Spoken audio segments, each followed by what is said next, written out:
News outlook की team निकली थी टॉपर्स की तलाश में, जहां हम मिले अलग अलग स्कूलों के अलग अलग कक्षाओं के टॉपर्स से। न्यूज आउटलुक की टीम ने टॉपर से की खूब सारी बातचीत और जाना उनके टॉपर बनने का सीक्रेट। टॉपर्स आउटलुक में आज हमारे साथ है गुरु नानक मॉडर्न स्कूल के छात्र अन्वेषक सिंह। तो आइए जानते हैं उनसे उनके टॉपर होने का सफर। अन्वेषक, अपने बारे में कुछ बताइए। मेरा नाम अन्वेषक है। मैं गुरु नानक पब्लिक स्कूल में पढ़ता हूँ और मेरे परसेंटेज 12th में 94.2 आए हैं इस बार।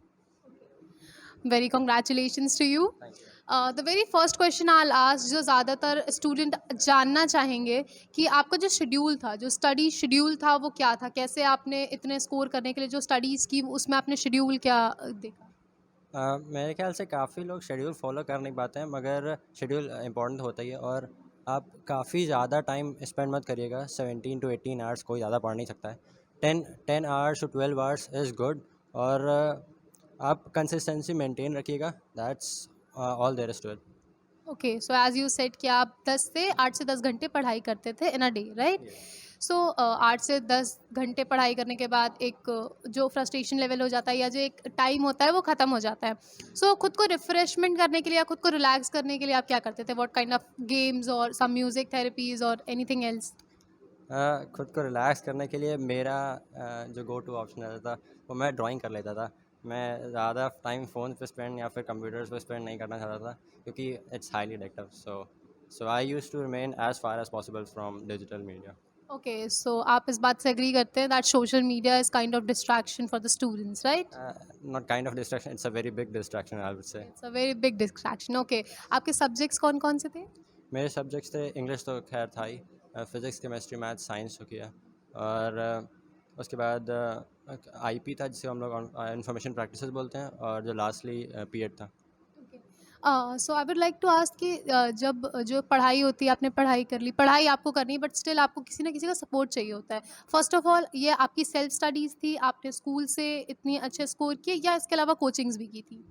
नहीं, बोर्ड्स के लिए तो कोई कोचिंग नहीं थी। मेनली स्कूल ने मेरी हेल्प की थी। और ज़्यादातर time self study mostly matter करती है, मगर स्कूल आना रेगुलरली वो बोर्ड में होता है। सो आप मानते हैं कि आपके टीचर्स ने काफ़ी हेल्प किया है आपका to score this much? Absolutely. Okay, so my very last question will be कि आप बाकी के बच्चों को कोई टिप्स देना चाहें, जो बाकी अपीयर करने वाले हैं, अब 10th 12th अपीयर करेंगे, उनको कोई टिप्स देना चाहें कि कैसे वो अपने शेड्यूल को मेंटेन कर सकते हैं या फिर कैसे वो खुद को रिलैक्स रख सकते हैं इस पीयर प्रेशर में भी? स्पेसिफिकली बोर्ड्स के लिए या फिर स्टडीज़ के लिए आपको मेरे ख्याल से सब 1% आपको मेहनत पे देना चाहिए, मगर 99 मतलब आपको ज़्यादातर फोकस रहना चाहिए डिस्ट्रैक्शन से दूर रहने का, क्योंकि they are trying to buy you mostly. So look out for that, stay away from distractions, and मगर उससे ज़्यादा इंपॉर्टेंट है अपने आप को शेड्यूल रखना। अपने आप को शेड्यूल रखिए, प्लान करिए, और मेनली वही चीज़ें पर अपना ध्यान दीजिए जो जिस पे आप काम कर सकते हैं। उन चीज़ों पर बिल्कुल ध्यान मत दीजिए जिस पे आप होन नहीं कर सकते अपने आप को।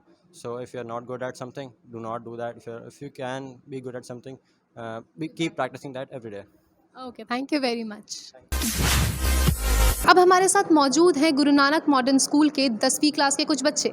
आइए जानते हैं उनसे। आपका नाम?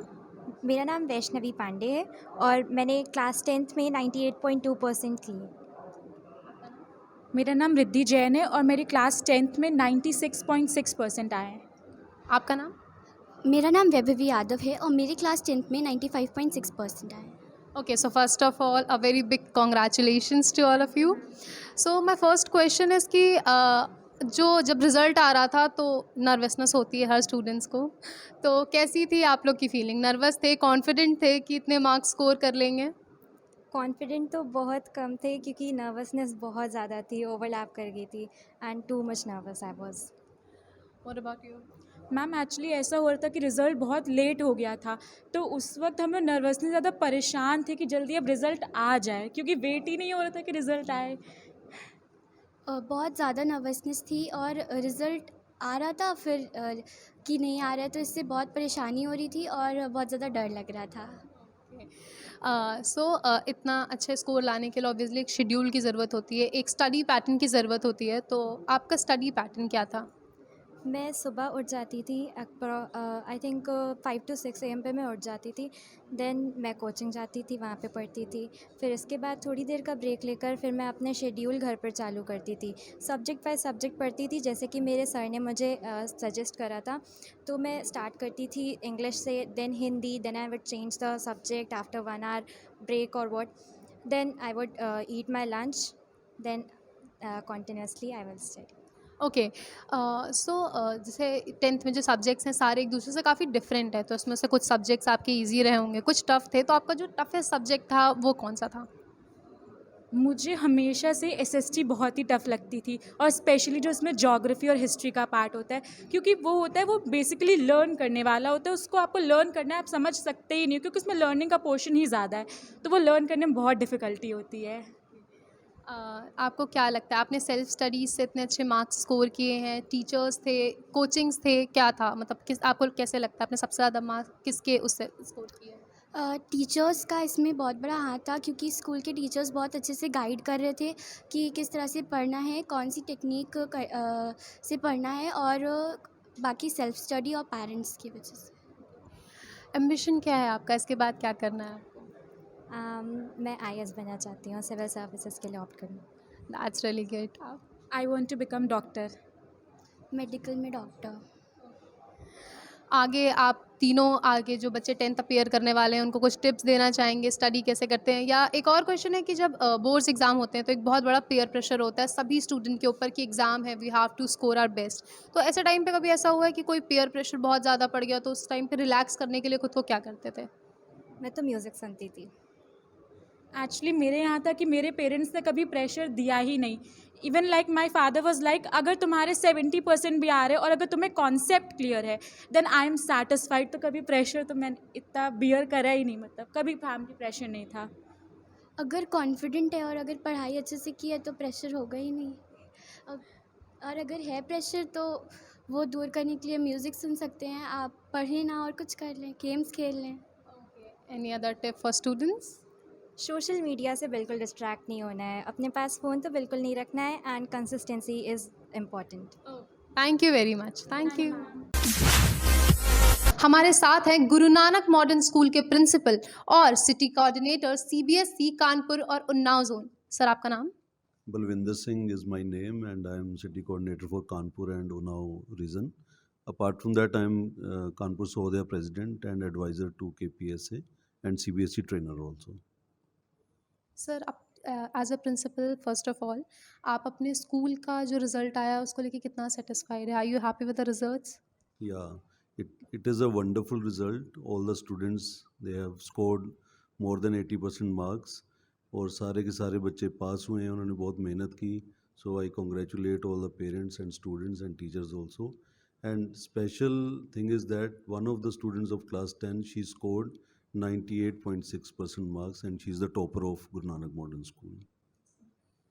Sir, as a city coordinator of CBSE I would like to ask कि जो इनका जो रिज़ल्ट आया है आप उससे कितने सेटिस्फाइड हैं?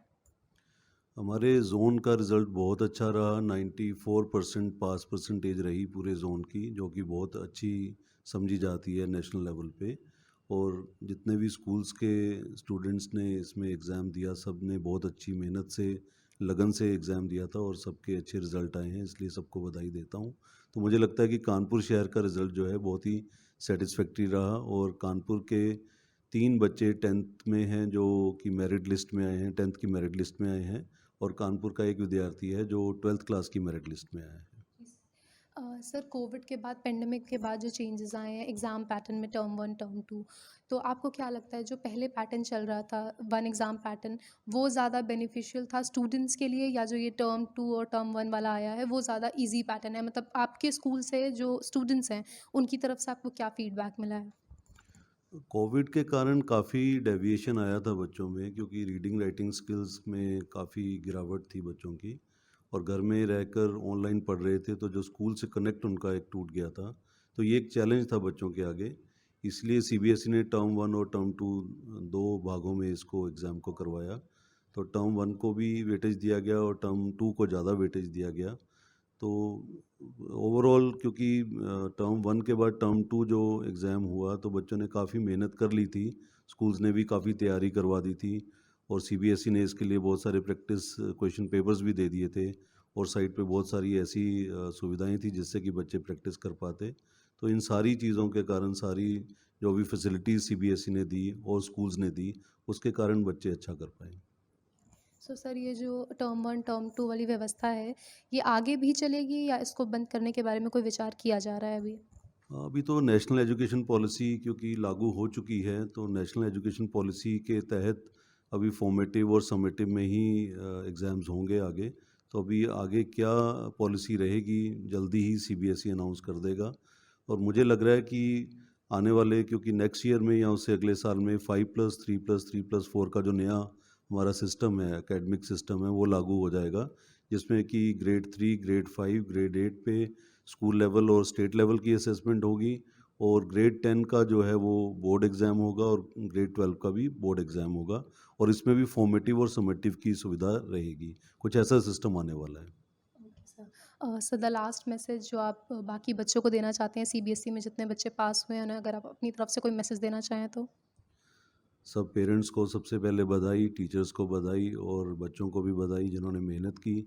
और क्योंकि अभी जो 12th के स्टूडेंट्स हैं उनका कोई ना कोई अपना एक अलग एम है, ऑब्जेक्टिव है, किसी को इंजीनियरिंग में जाना है, किसी को मेडिकल में जाना है, तो सब उसी की तैयारी में लगे हुए हैं। कुछ ने एग्ज़ाम दे दिया है, तो जो भी वो करना चाहें लगन के साथ करें, मेहनत के साथ करें।